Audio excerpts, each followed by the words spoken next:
आज रात जब बिस्तर पे लेटो ना तो सिर्फ एक काम कर लेना, अपने पैरों को ऑब्जर्व करना बस 10 सेकंड के लिए, और ऑब्जर्व करना क्या वो शांत रहते हैं या अंदर कुछ ऐसा है कि कुछ रेंग सा रहा है, कुछ चीज चल रही है अंदर ही अंदर, पैरों में कुछ खिंचाव सा हो रहा है, पैरों को हिलाने का बड़ा मन कर रहा है और हिलाते हो तो फिर नींद नहीं आती, और हिलाया भी तो 2 मिनट के बाद राहत तो मिलती है लेकिन 2 मिनट के बाद फिर वापस वही सब। ऐसा क्यों हो रहा है भाई?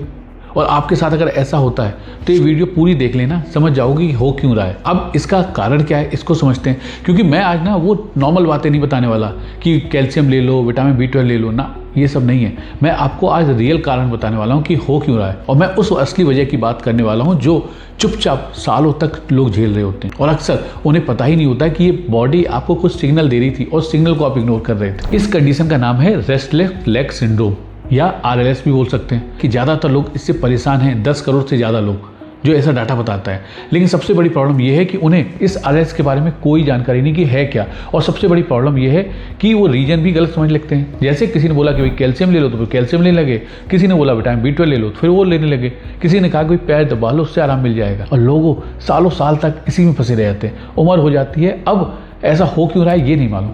लेकिन एक सवाल है जो बहुत कम लोग से पूछा जाता है, या आप अपने आप से ही पूछते हो कि आपका मेटाबॉलिज्म कैसा है, ठीक है, आपका इंसुलिन लेवल कैसा है, आपको रात को ब्लड शुगर के स्पाइक्स तो नहीं होते, कितनी बार होते हैं स्पाइक्स, क्योंकि इसके बारे में तो इग्नोर कर देते हो। और यही कारण है आपको RLS को स्टार्ट करने का।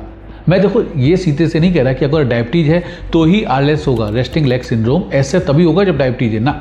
बहुत सारे कारण और भी हैं, जैसे आयरन की कमी हो सकती है, किडनी की कमी हो सकती है, कुछ मेडिसिन हो सकती हैं, या न्यूरोलॉजिकल बहुत सारे कॉजेज हैं, अलग अलग रीजन्स हो सकते हैं। लेकिन डायबिटीज अगर है आपको, या प्री डायबिटिक है, या पेट के आसपास कुछ चर्बी जम रही है, तो मेटाबॉलिक हेल्थ को इग्नोर करना ये सबसे बड़ी गलती होगी। मेरे कुछ एक पेशेंट थे, अब उनका नाम तो देखो भाई नहीं बताऊँगा, लेकिन उनकी परमिशन से मैं आपको स्टोरी बता सकता हूँ। 54 ईयर्स के हैं। अब उनका शुगर तो एकदम कंट्रोल रहता है, डायबिटीज एकदम कंट्रोल में रहती है, HbA1c भी लगभग सही रहता है, अपना रूटीन चेकअप कराते रहते हैं, डॉक्टर से मिलते भी रहते हैं रेगुलर चेकअप के साथ में। लेकिन सब तो ठीक है उनका, बस वो कहते हैं साहब पैरों में दर्द रहता है। अब मेरे पास आया, उन्होंने कहा साहब देखो डायबिटीज मेरी कंट्रोल है, उसकी दिक्कत नहीं है, बट ये पैर जो है ना ये टॉर्चर किए हुए हैं, रात पर नींद नहीं आती इस चक्कर में, क्योंकि पैरों के अंदर ना बेचैनी शुरू हो जाती है। जैसे लेटे पैरों में बेचैनी शुरू हो गई, तो कभी कभी रात में पैर हिलाते हैं, कभी कभी रात पर चलते हैं, कभी बालकनी में जाके चले जाते हैं। और सबसे खतरनाक बात यह है कि घर वाले भी समझने को तैयार नहीं, कहते डायबिटीज तो ठीक है, क्यों होगी ऐसी दिक्कत अब, लेकिन उनको तो नींद नहीं आ रही ना। और ये एक एक्सपीरियंस पेशेंट ने बोला था, जिसको बहुत सारी चीज़ें मालूम है, 20 साल से डायबिटिक है, डायबिटीज को कंट्रोल करना ही मालूम, उसने कंट्रोल भी कर ली, फिर कहाँ पे गड़बड़ हो रखी थी। तो हमने उनका पूरा मेटाबॉलिक पिक्चर को देखा, सिर्फ रिपोर्ट नहीं देखी, उनको डाइट भी सही किया, टाइमिंग भी सही की, इवनिंग रूटीन को भी सही किया, डिफिशियंसी सब कुछ, और उस हिसाब से चले, और कुछ ही हफ्तों में पहली बार उनकी नींद में इम्प्रूवमेंट हुआ। क्यों? क्योंकि इस बार हमने सिर्फ उनके पैर नहीं देखे थे, हम पूरी पिक्चर देख रहे थे, पूरी बॉडी की पिक्चर। यही फर्क था कि इतने दिनों से जो वो डायबिटीज कंट्रोल करने के बाद भी जो पैरों में झंझनाहट हो रही थी, जो बेचैनी हो रही थी, नहीं सही हो रही थी। क्यों नहीं हो रही थी? क्योंकि पूरी पिक्चर नहीं सही की थी। और वही पिक्चर मैं आज आपको समझा देता हूँ, सिंपल लैंग्वेज में समझा देता हूँ, तो समझते हैं इसमें कि क्या हो रहा है। देखो समझो, आपकी जो नर्व्स हैं वो इलेक्ट्रिक वायर्स की तरह होती है, उनके ऊपर ना एक प्रोटेक्टिंग कोटिंग होती है। जब ब्लड शुगर बार बार हाई होता है, मेटाबॉलिज्म आपका डिस्टर्ब होता है, तो धीरे धीरे करके ये सिस्टम स्ट्रेस में आने लगता है। अब कुछ लोगों में नर्व डायरेक्टली इन्फेक्ट हो जाती हैं, कुछ लोगों में ब्रेन के डोपामिन जो पाथवे हैं उसको भी इम्पैक्ट करने लगती हैं। अब डोपामिन क्या है भाई?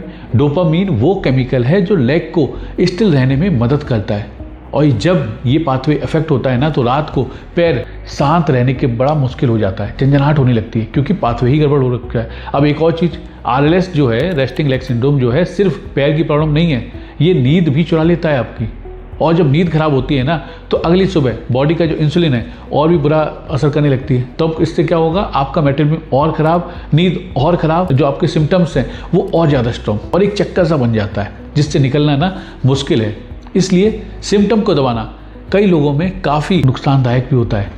हमें केवल रीजन नहीं समझना है, हमें रीजन को सही भी तो करना है। तो आज रीजन को सही करने का तरीका भी आज समझ लेंगे। तो आज जो मैं आपको 4 चीज़ें बताने वाला हूँ ना, वो मैंने अपने खुद पेशेंट के साथ चेक किए। अब एक रिक्वेस्ट है, इस पार्ट को स्किप मत करना। जब यहाँ तक देख लिया है तो जो 4 चीज़ें मैं बताने वाला हूँ, जेन्युइनली ये गेम चेंजर है। नंबर 1 की बात करते हैं, केवल शुगर को नहीं देखना है, हमको पूरा मेटाबॉलिक पिक्चर देखना है। अब इसमें बहुत सारे लोग आते हैं मेरे पास, कहते हैं साहब देखो हमारी ब्लड शुगर देख लो, शुगर तो एकदम नॉर्मल है। मैं पूछता हूँ भाई HbA1c कितनी है? वो तो नॉर्मल दिखती है। फिर पूछता हूँ भाई इंसुलिन टेस्ट कराया था क्या, फास्टिंग इंसुलिन? क्या ये क्या होता है, ये क्यों कराएंगे हम? और अक्सर जवाब आता है नहीं कराया, क्योंकि उन्होंने मालूम भी नहीं था इसके बारे में। कई लोग ब्लड शुगर को नॉर्मल तो दिखता है, लेकिन जब इंसुलिन कराते हैं तो इंसुलिन बहुत ही ज़्यादा होता है। अब जब इंसुलिन ज़्यादा होगा तो इंसुलिन का रेजिस्टेंस होगा, फिर से आपके पैरों की झंझनाहट वाली चीज़ें शुरू हो जाएंगी।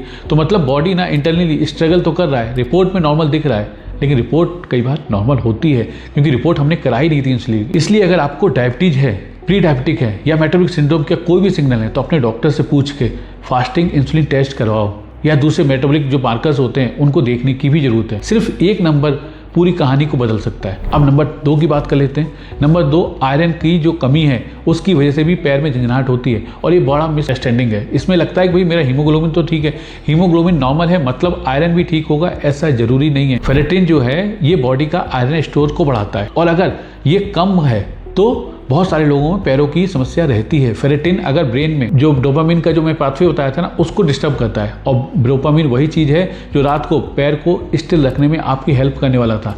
तो जब फेरेटिन लो होगा ना, तो सिर्फ थकान नहीं रहेगी, कुछ लोगों में रात को पैरों में बेचैनी भी करेगी। इसलिए सिर्फ आयरन टैबलेट शुरू मत करिए, पहले टेस्ट कराओ, डॉक्टर की सलाह लो, फिर ट्रीटमेंट सही सीक्वेंस में स्टार्ट करो। अब नंबर 3 की बात करें, डिनर को ना अपनी मेडिसिन बना दो। सिर्फ 7 दिन के लिए एक छोटा सा एक्सपेरिमेंट कर लो, डिनर को ना बहुत हल्का कर दो। रात के समय का रिफाइंड जो कार्ब्स ले रहे हो, शुगर ले रहे हो, रात में चीज़ें ले रहे हो, उनको बंद कर दो। उनकी जगह पे प्रोटीन लेने लगो, सब्जी लेने लगो, हेल्दी फैट्स लेने लगो, जो भी आपके डॉक्टर या डाइटिशियन रिकमेंड करे उसको करो, बट बिल्कुल हल्का कर दो।